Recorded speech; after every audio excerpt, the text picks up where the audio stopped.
know the old saying, the fourth time's the charm. Yep, that's exactly what they say. If at first you don't succeed, make a sequel, then a reboot, then hope that one studio buys another studio, which includes all of the IP that we love and are looking forward to being made with the right hands. No, I'm not talking about the X-Men, even though they're next. Right now, I'm talking about the Fantastic Four, The First Steps. I'm Ronald Young Jr., and I'm leaving the theater.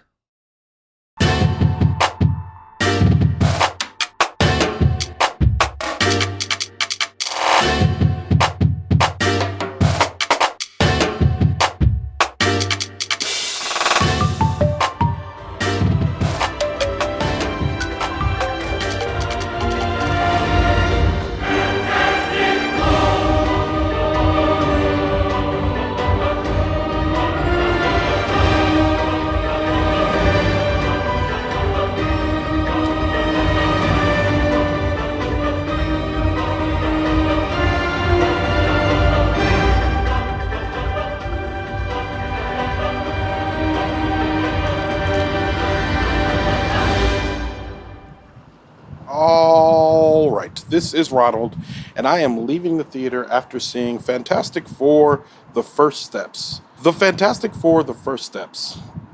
Written by Josh Friedman, Eric Paarson, Jeff Kaplan, and Ian Springer.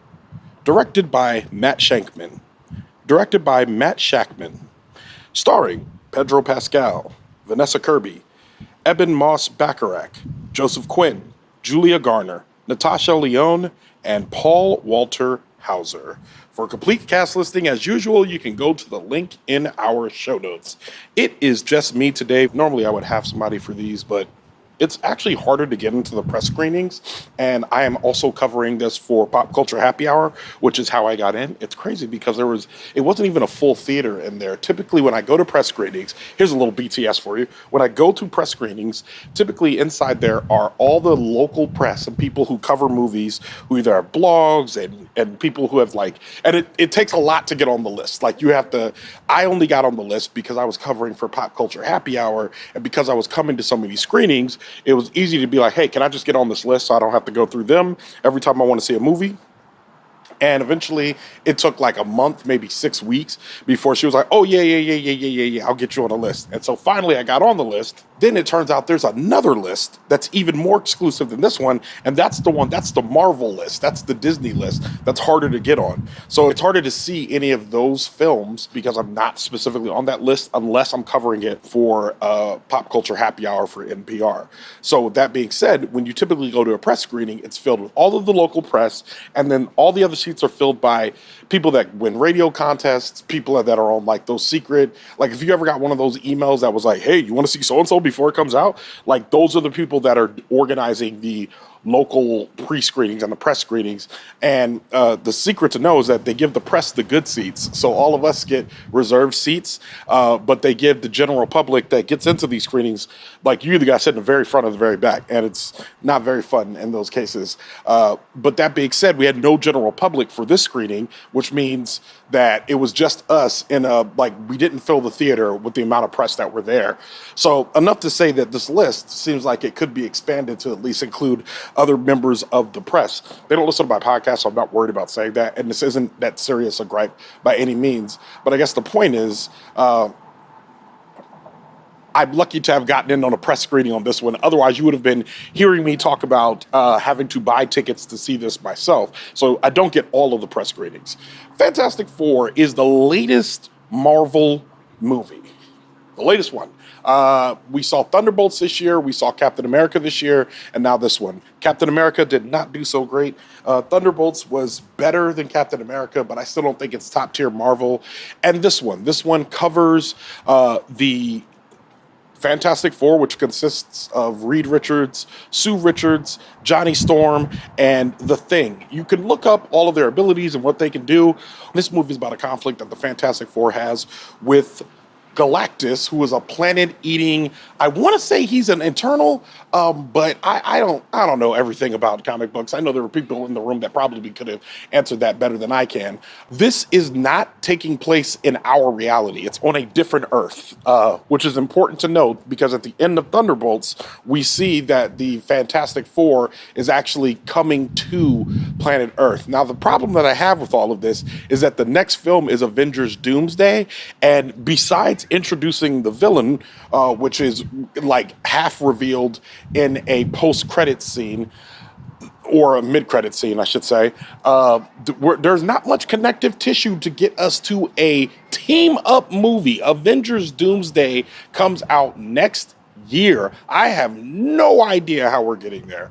The movies leading up to Avengers Infinity War, if I'm not mistaken, it was Black Panther, it was Thor Ragnarok, and then it was Black Panther, and then it was Avengers Infinity War, and I believe it was in that order. The only reason why I bring that up is because each one of those things was a piece to the puzzle that brought everybody back together in the next film. So by the time we're watching Avengers Infinity War, we're actually seeing that connection begin to happen.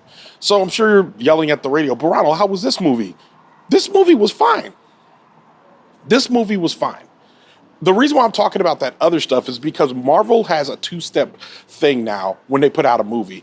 Basically, one, you have to show me a good movie. And two, you then have to place it in connection with every other movie because that's how y'all have been making movies from the very beginning. They've all been each issue of a comic book that you're rolling out, even though these films are harder to make. I guess I'm saying that to say, watching this as a standalone Fantastic Four movie, this is the best Fantastic Four movie I've ever seen. That is two original Fantastic Four, Fantastic Four, The Rise of the Silver Surfer, and then Fantastic Four, the one with Michael B. Jordan in it. All of those films, none of those are as good as this. This is way better. It takes it does what it needs to do with the world. It does the characterization of each of these characters are all good. The way they relate to each other is fantastic. The way that they talk to each other is fantastic. And I'm not saying fantastic to be clever here. I'm saying the way that they relate to one another is indeed fantastic. Thinking over like how it places amongst the other movies I've seen, I think I gave Superman a 3.5, and I think I gave F1 a 4, and I think I dropped it to a 3.99, which actually it's probably closer to a 3.25 or a 3. But I don't remember what happened that day. I don't know why I rated that movie so high that day.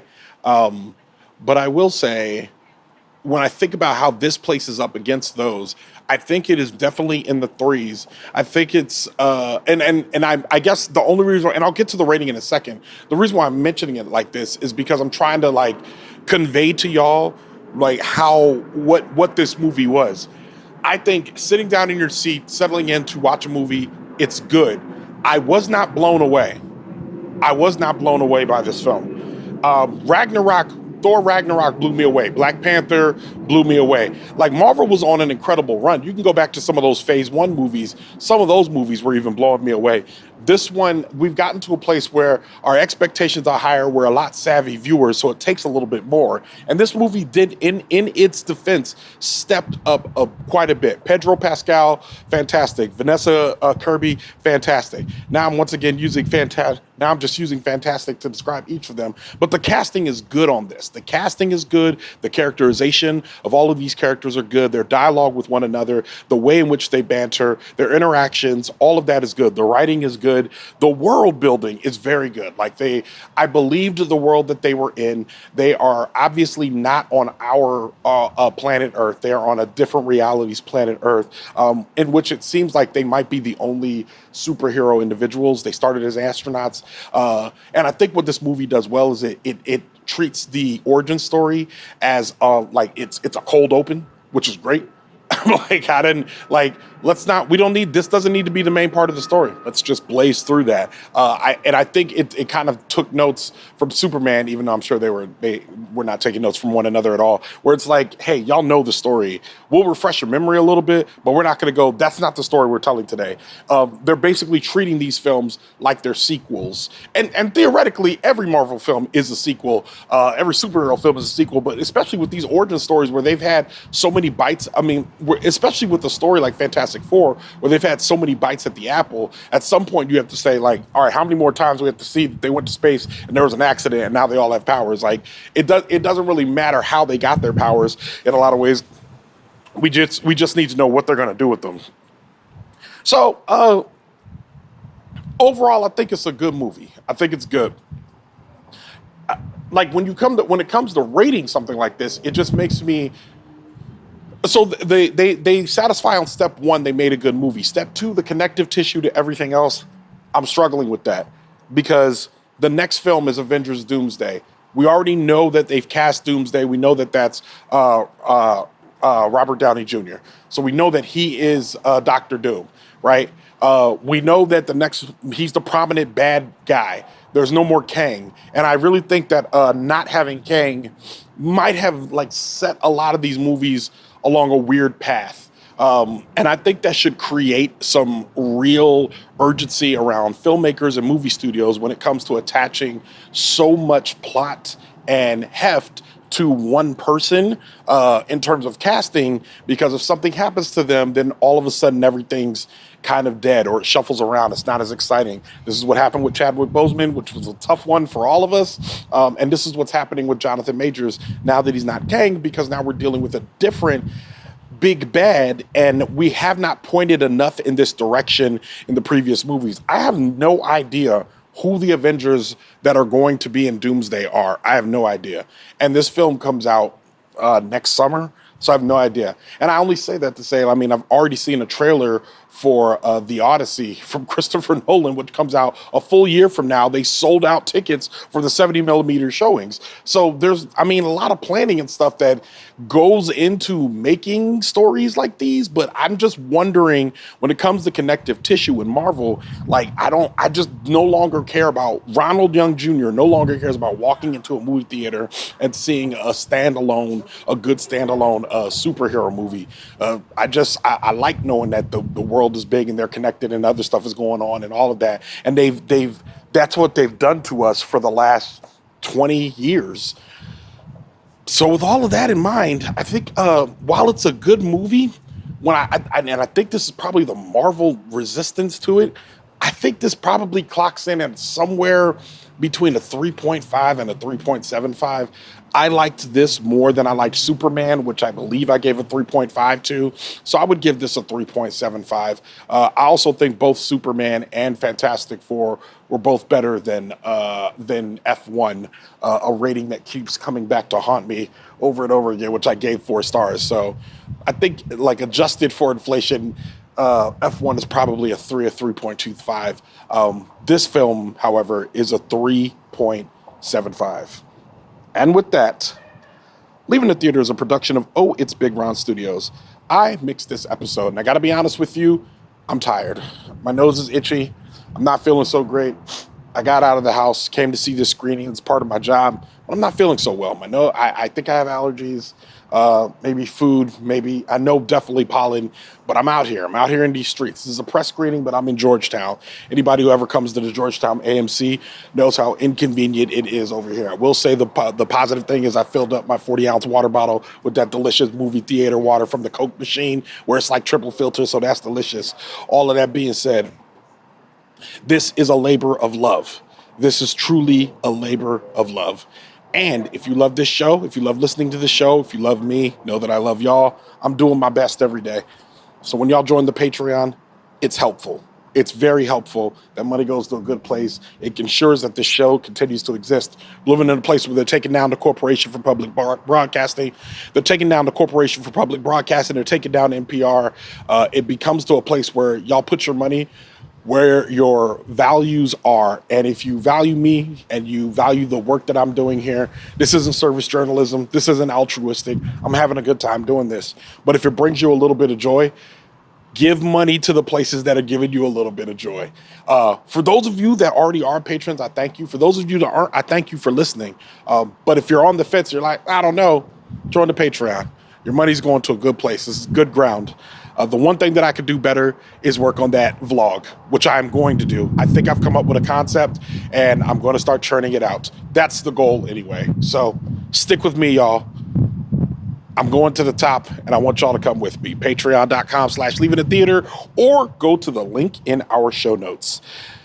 Show art from Heather Wilder. Theme music by the mysterious Breakmaster Cylinder.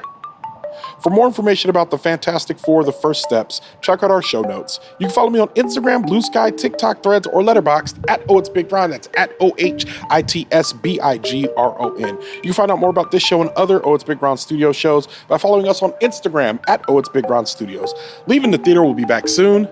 Thanks for listening.